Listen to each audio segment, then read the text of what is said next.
بسم اللہ الرحمن الرحیم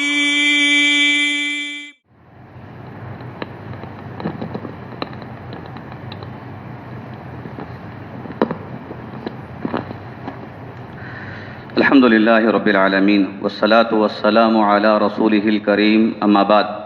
عن ابن عمر رضی اللہ عنہما قال قال رسول اللہ صلی اللہ علیہ وسلم المؤمن الذي يخالط الناس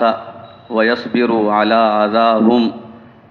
أعظم أجرا من المؤمن الذي لا يخالط الناس ولا يصبر على آذاهم رواہ الترمذی۔ محترم حضرات، اللہ تعالیٰ نے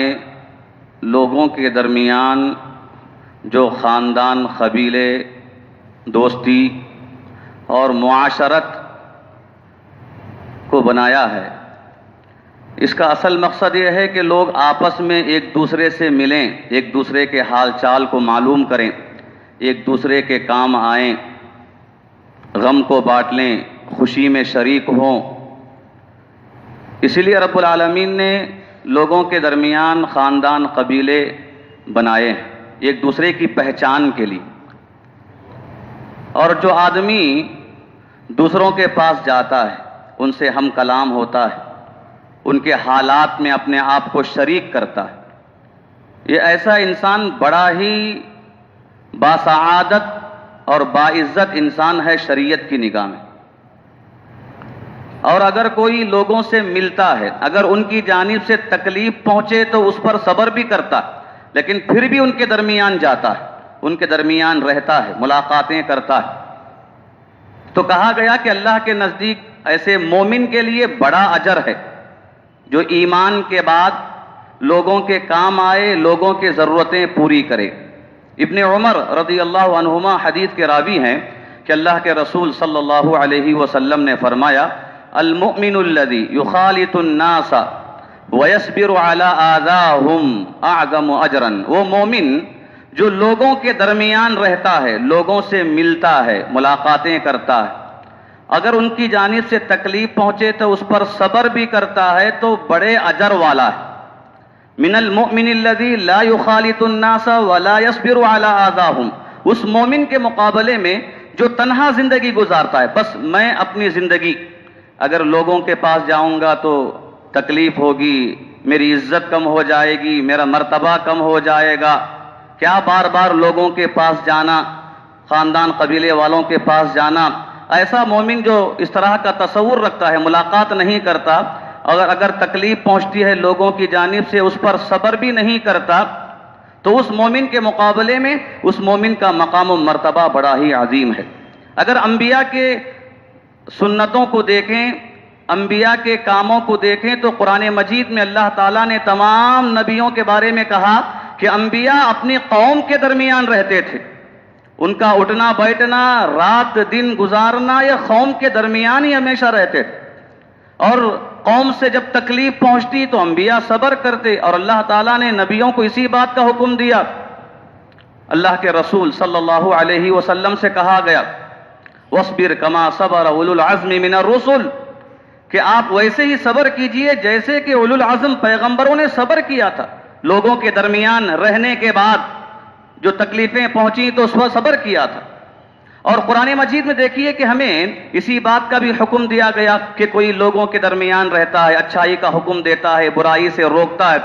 اگر اس پر لوگ بات نہیں مانتے، انکار کر دیتے ہیں، ٹھکرا دیتے ہیں، تو ہمیں یہی تعلیم دی گئی کہ ہم صبر کریں۔ وَأْمُرْ أَهْلَكَ بِالصَّلَاةِ وَاصْطَبِرْ عَلَيْهَا، کہ تم اپنے گھر والوں کو نماز کا حکم دو اور اس پر صبر بھی کرو۔ لوگوں کے درمیان رہنا، یہاں پر ایک دو باتیں ہیں کہ لوگوں کے درمیان رہنا یہ بہتر ہے کہ تنہا رہنا بہتر ہے۔ اس مسئلے میں علماء نے کہا کہ اگر لوگوں کے مابین رہنے سے فتنے کا ڈر ہے، ایمان کے ضائع ہونے کا مسئلہ ہے کہ انسان برائی میں مبتلا ہو سکتا ہے، برے دوست ہیں ان کے درمیان، برا معاشرہ ہے ان کے درمیان رہنے سے، اگر ایمان کا مسئلہ ہے، فتنے کا مسئلہ ہے، تو ایسے صورت میں تنہا رہنا بہتر ہے کہ انسان تنہا زندگی گزارے۔ اگر لوگوں کے درمیان رہنے میں فتنے کا ڈر نہیں ہے، ایمان کے ضائع ہونے کا ڈر نہیں ہے، انسان کے لیے کسی نقصان کا مسئلہ نہیں ہے، تو ایسے وقت میں لوگوں کے درمیان رہنا ہی بہتر ہے۔ اور یہ حدیث ترمذی کی حدیث اسی بات کی تعلیم دیتی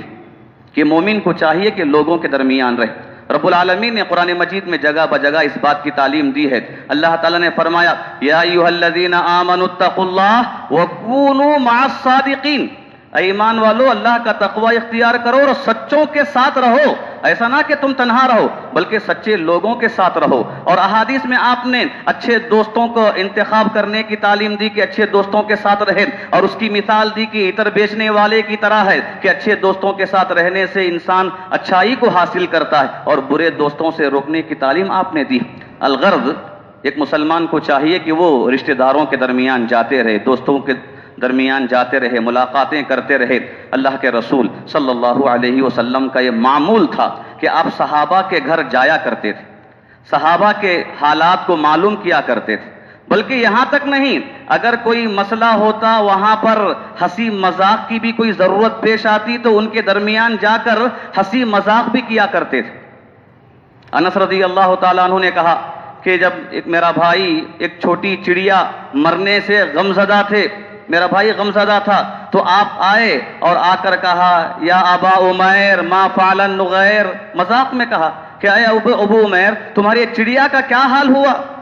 مذاق کرتے ہوئے آپ نے تعلیم دی۔ اور دیکھیے کہ آج دنیا میں لوگ اگر ڈپریشن میں آ جاتے ہیں، بیمار پڑ جاتے ہیں، خودکشی کے شکار ہوتے ہیں، تو اس کی اصل وجہ یہ ہے کہ انسان تنہا ہو جاتا ہے، تنہائی میں مختلف چیزیں سوچ لیتا ہے، پریشان ہو جاتا ہے، کبھی دنیا کو دیکھ کر، لوگوں کی باتوں کو دیکھ کر، انسان کی کمائی کو سوچ کر، مختلف چیزوں میں ڈپریشن میں آ کر اپنے آپ کو ہلاکت میں ڈال لیتا ہے۔ اسلام نے تعلیم دی کہ ملاقات کریں، اور آپ کا یہ معمول تھا کہ آپ صحابہ کے پاس جاتے، ہنسی مذاق بھی کیا کرتے تھے۔ صحابہ نے آپ سے پوچھ بھی لیا اے اللہ کے نبی کیا بات ہے کہ آپ ہمارے درمیان ہنسی مذاق کرتے ہیں؟ تو آپ نے کہا کہ ہاں میں ہنسی مذاق کرتا ہوں لیکن سچائی کے ساتھ کرتا ہوں، حق کے ساتھ کرتا ہوں، میرے مذاق میں بھی جھوٹ نہیں ہوتا۔